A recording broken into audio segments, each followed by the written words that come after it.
দিদি, ও দিদি। হ্যাঁ বলো রমার মা। কাছাকাছি একটা জিমের অ্যাড্রেস দাও না গো। এই দেখো না পেটটা কেমন বেড়ে গেছে, এই চুড়িদারটা পরে কি বাজে লাগছে। জিমে যেতে হবে না, আমার কাছে ভালো উপায় আছে, দাঁড়াও আসছি। তোমার কাছে উপায় আছে? বলো বলো, তাড়াতাড়ি বলো। এই নাও। এটা কি উপায়? ওইখানটা ঝাড় দিয়ে দাও, দেখবে পেট কমে যাবে। পেট কমে যাবে বলছো? ঠিক আছে।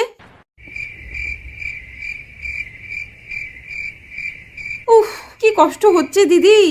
এবার একটু কুয়ো দিয়ে জল তোলো। জলও তুলতে হবে? ঠিক আছে। উফ, এবার চলো ঘরটা মুছবে, চলো। উফ, ঘর মুছলে পেটও কমবে? দেখলে তো পেটটা কতটা কমে গেল। পেট কমলো, এরম প্রতিদিন আসবে, এগুলো করবে, দেখবে পেট একদম কমে গেছে। কমে যাবে বলছো? ঠিক আছে।